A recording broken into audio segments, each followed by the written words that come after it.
Nagtipon-tipon ang iba't ibang peace groups sa Peace Bell sa loob ng Quezon City Circle upang makiisa sa National Day of Healing, All Out Peace and All Out Justice. Ito ang balita ni Aiko Miguel. Bilang pagsuporta sa All-Out Peace Campaign, inaprubahan kamakailan ng House of Representatives at ang Senate of the Philippines ang House Resolutions No. 1952 at Senate Resolution 1204 na nagdedeklara na ngayong March 6 ay ang National Day of Healing for Unity, All-Out Peace and All-Out Justice. Iba't ibang peace groups ang nakiisa upang ipakita ang pagsuporta nila sa pagsulong sa Bangsamoro Basic Law upang maitaguyod ang kapayapaan para sa mga kababayan natin sa Mindanao at tutulan ang panawagan para sa all-out offensive operation laban sa BIFF. Ilan dito ay ang Mindanao Peace Weavers, Friends of the Bangsamoro, Generation Peace Network, Mindanao Solidarity Network, Binhi ng Kapayapaan Anak Mindanao, Aksyon para sa Kapayapaan at Katarungan at Young Moro Professionals Network. Isa si Ara Beleng na biktima ng karahasan sa Mindanao at nilisan ang tahanan doon.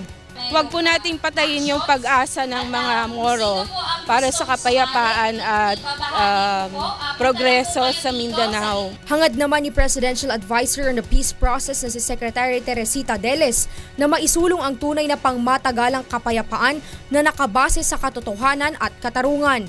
So yun yung gusto ko. We continue to, of course, remember the sacrifice of those who have fallen. And we know that is on both sides of the conflict. Si former Vice President Chufisto Ginggona Jr. ay dumalo sa peace campaign at nagbigay ng kanyang mensahe.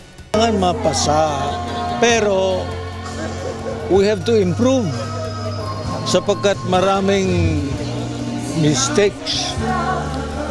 It's like a house being built, no? Kailangan inspeksyonin muna. Dumating din sa peace campaign si former Senator Santanina Rasul at ilang miyembro ng PNP at Armed Forces of the Philippines. Nagsisilbi din ang all-out peace campaign upang hingin ang pagkamit ng katarungan sa 44 na PNP SAF commandos, maging ang pagkamatay ng 18 MILF at mga sibilyan na nadamay kasama ang 8 taong gulang na namatay sa madugong engkwentro sa Mamasapano, Maguindanao.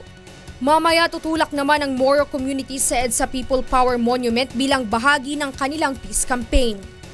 Nananawagan ang ating mga kababayang Moro na ikonsidera ng pamahalaan ang pagpasa sa Bangsamoro Basic Law at pakinggan ang boses ng ating mga kababayan sa Mindanao na ang hanap ay kapayapaan. Aiko Miguel, UNTV News Worldwide.